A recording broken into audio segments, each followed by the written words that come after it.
Everybody, welcome to the press. Welcome to our show talking about the Valero Texas Open, this week's PGA Tour event down in San Antonio. Last chance saloon to get into the Masters for 2026. We've got 92 or 93 players in the field, depending on who you're asking and which DUI they might have been in recently. So we've got to figure that out, whether we get one more into the field or we just kind of stop at this number. So let's get into everything to the Valero Texas Open. Playing on the Oaks course at TPC San Antonio. At one time, this was known, I believe, as the AT&T Oaks course, which was a really weird effort at corporate sponsorship for a golf course.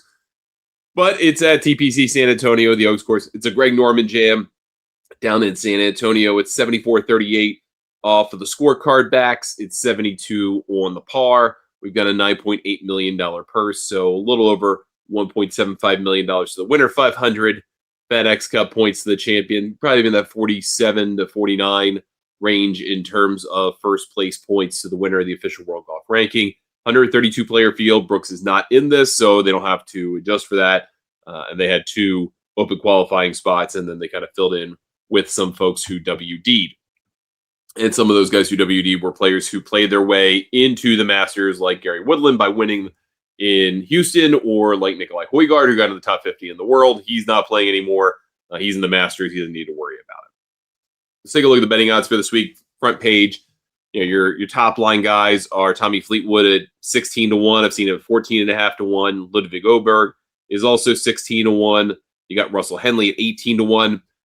I have to admit, Russell Henley is a blind spot for me. I don't pay enough attention to him. He's been playing well, though. If you look at his numbers, really last 3 or 4 events, they're pretty good, and he's been generally pretty consistent this year. So this is a ball strikers golf course, and we're going to get into that, and you'll see that from past winners and people who have done well here. It's not necessarily about power. They're big, kind of funky putting surfaces. The golf course doesn't play particularly long because there's a lot of downhill. There are some uphills, but it doesn't play especially long. You got that Texas wind that usually can help out a player quite a bit too. So just think about ball strikers here this week, which is probably why I'm drawn to Colin Morikawa at 20-1. Jordan Spieth's already been bet up. I saw him earlier in the week at a better number, and that is long gone. He's playing well. He's been in the top 15 twice in his last 3 starts. He's been playing okay this year. He is the horse for course here, other than Matt Kuchar. I mean, there's a reason the public's going to be on him this week. I have him for one and done, which is probably going to be a colossal mistake, but there's a reason he's 20-1. Can you say he's better than Colin Morikawa or Bobby Mack or Siwoo Kim? Siwoo Kim fits the bill as a ball striker. No, that's the power of the public, right? To move lines. But I don't think Spieth, I think Spieth is a bad value. If you got him at like a 25 or 28, you did a good job. Otherwise, I just don't think he's the proper bet at this number. At that point, you might as well bet him live, see if you can get him at like 14, 15-1 with some data to tell you he's playing well. Deki Matsuyama is a good fit here, 25-1. Matt McNeely is also 25 with Sepp Straka, who's been playing pretty well of late. Keith Mitchell is 30-1. I've seen him at 35. Shop around for that number. This is from the Westgate, but you can do better. But I do like Keith Mitchell a lot this week. Ricky Fowler fits the profile of this course to a good degree. Michael Thorbjornsen all of a sudden finds himself at the 30-1 because he continues to contend. He played pretty well in Houston. I think this is a little bit of a different challenge than Houston, but still generally the same idea. You can get into more trouble off the tee here, I think, than you can for the most part in Houston. But you got Alex Noren at 35-1, good horse for course player here this week. Hasn't had the best year so far, but does fit the bill. Johnny Kiefer is suddenly 35-1, and people are probably have been waiting for him, as we've been talking about him all year. This guy's going to be good. He's going to figure it out. Well, he said last week, hey, I figured out my putting, and maybe that's a good thing. He likes playing in Texas. That's another good thing. He's been bet up, and I can't bet him at that number. Guy going for his first PGA Tour win, but in concept, I do like him a lot. JJ Spawn and Daniel Berger and Ryohei Satsune are 40-1. Denny McCarthy's been playing better golf. He made a furious run here the year Akshay Bhatia won to get into a playoff. I mean, one of the greatest back nines I've ever seen. Wound up coming up short because they chunked one in the playoff hole. But he's been playing better lately. He understands, I think, the urgency of the situation. He needs to start playing some better golf, or he's going to find himself in a real hard way for the back half of this season. Sudarshan Yella Miraju's 50-1. He actually rates out really well in our model, which you'll see in a minute. Torbjorn Olsen, I think, is a steal here this week, 55-1. Not necessarily playing killer golf, but he is a good horse for course play, and he will fly under the radar. Marco Penge at 60-1. I'm going to keep firing on this guy. He's going to win on this tour. He is too good of a player to fail. And he showed out pretty well again in Houston. I think he will play pretty well here. Going to skip some guys. Brian Harman's your defending champion, but I'm going to skip over him. Ricky Castillo, 70-1. Andrew Novak has played well here in the past. Probably should have won last year, but the tough final day really got him. I do like his chances here at 70-1. I like Alex Smalley's chances at 70-1. I liked him more last week. I would like Novak better here. We're going to take a look at the top 10 for this week. Do this model every week. We've been doing it for a little over 5 years now. Actually, 6 years. Excuse me. March 2020, not March 2021. And it's had some really good results. We look at 1 and 2 year windows. We look at the last 10 events played, last 3 years of this event. Put it all together, and here's what we get. Russell Henley, number 1. Tommy Fleetwood, number 2. Very, very close. Russell Henley does very well in this model because he is a model of consistency. He is just a guy who gains a lot of strokes, and he does it a lot. And so it works out for this model.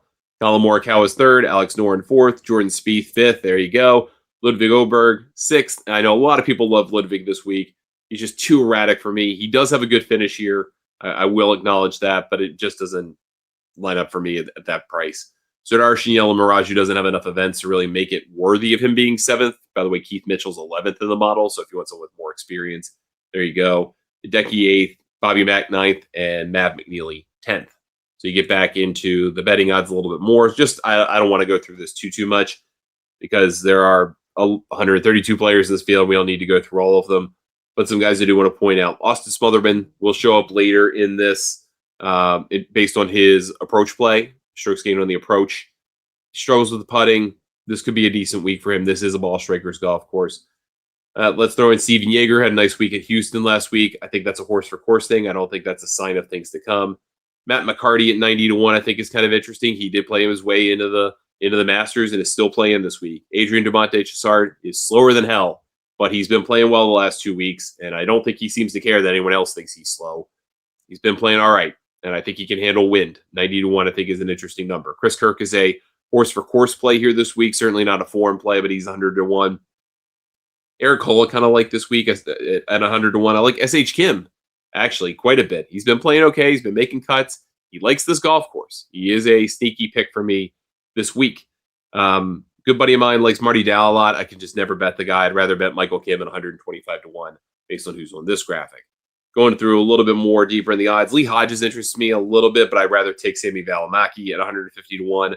Matt Kuchar's done pretty well with limited availability this year, right? He's not going after all of the exemptions the one-time exemptions that he has by virtue of his PGA Tour career.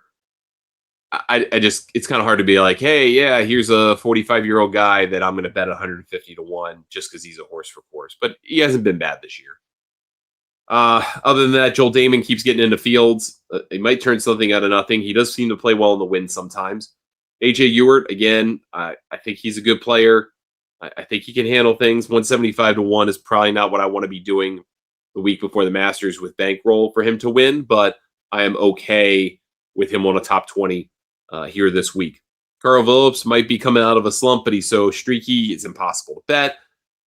Chandler Blanchett is, I think, worth a look here. He's been playing better the last couple of weeks, probably more on a top 10 or a top 20 than to win, but maybe an each way bet could be interesting to you where you bet him to win and then you bet him on a top, if you can find a top 7 bet or top 5 bet separately or top 10 bet separately, something like that.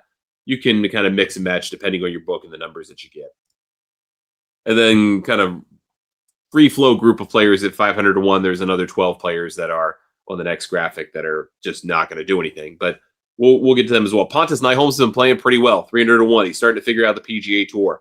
Might be kind of interesting here this week. Be a super long shot, but it could be interesting. Jackson Super seems to keep playing his way into things at 300-1. I don't love it, but he wasn't bad last week.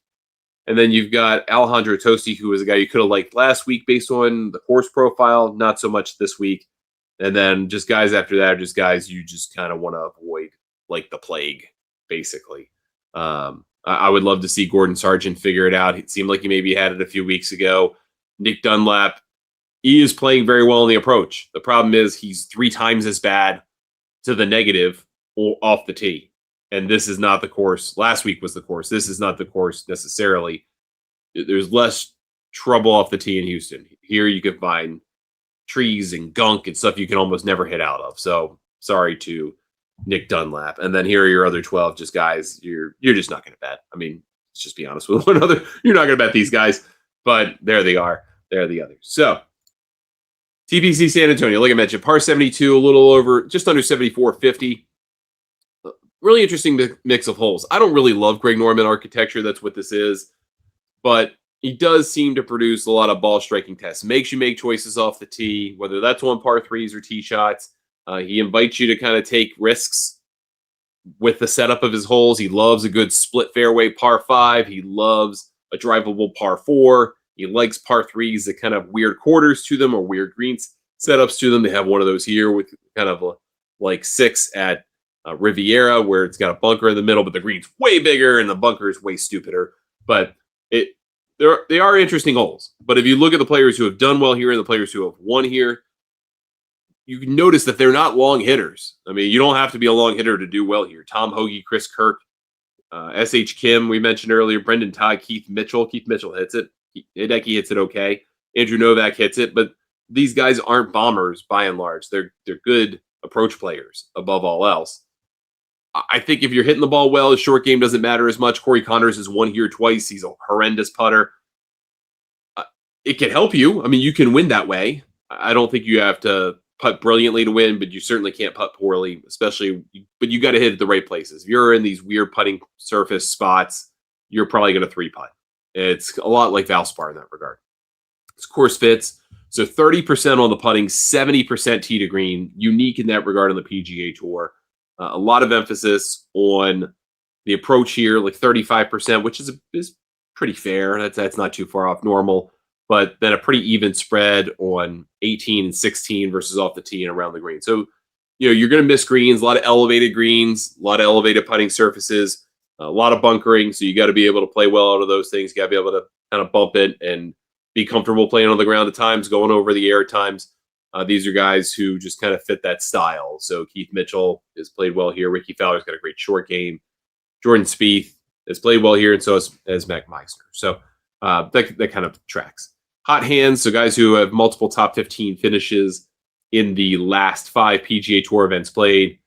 Ludwig Oberg's been playing well. He played well in Florida. This may not be a good match for him, but he does have a good finish here. Ricky Castillo won in Puerto Rico. AJ Ewart's been playing pretty okay all year, to be honest with you. Russell Henley, as we talked at the top of the show, has been really very consistent this year. Keith Mitchell has done well in Florida. He tends to. This is a place he likes, though, and I think he can do some damage here. Pontus Nyholm has been playing okay. He was awful at the start of the year, but seems to have found something. Austin Smotherman's been playing much, much better.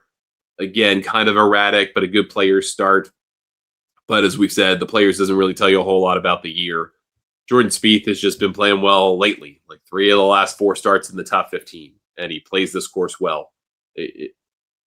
He's been bet up for a reason. And Sepp Strack has been playing well, coming back from becoming a father once again. So congrats to him. Past champions here again, you get the list. Brian Harman, not long, but a ball striker, and also a killer putter. Akshay Bhatia, ball striker, not a great putter, but sometimes he putts well. Corey Connors twice. They didn't play in 2020, so that's 19. Corey Connors is the last Monday qualifier to win on the PGA Tour. Was the first to do it in something like 10 years, I guess. Yeah, that sounds about right. But back since Wyndham, about 10 years, about 2010.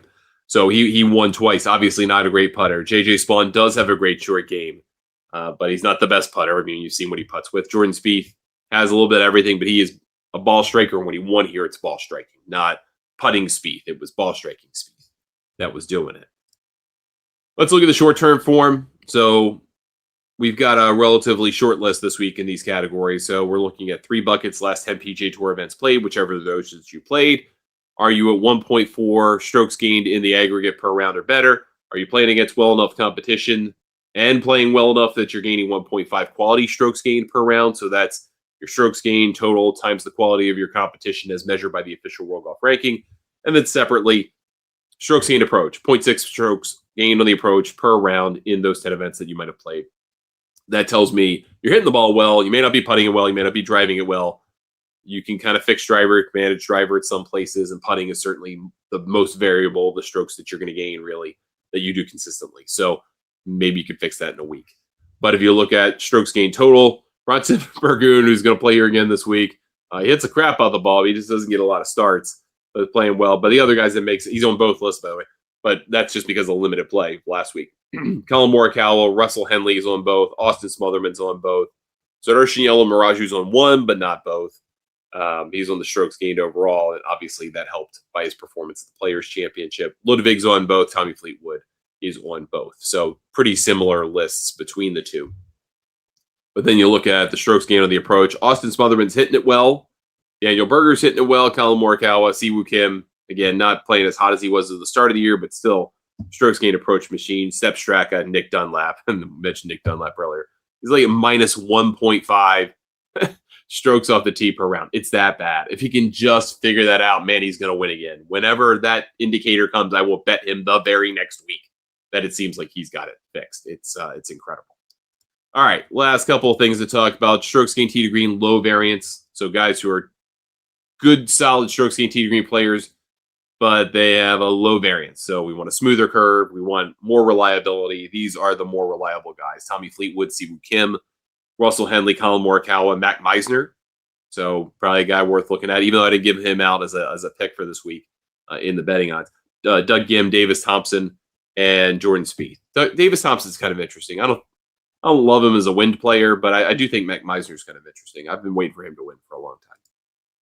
And then we do have a fair amount of players with at least 45% of their starts in the top 20 in the last 50 PGA Tour events played.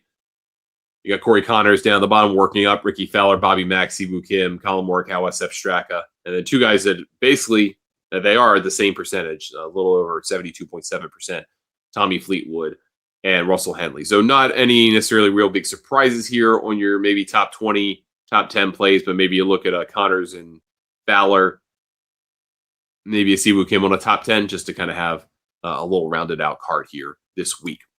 All right, so that's it about this week's Valero Texas Open. We've got a couple of other events this week leading into the Masters. No DP World Tour, no Live Golf, but we do have Port Ferry Tour in Florida, Lakewood Ranch, Florida, Lecom Suncoast Classic.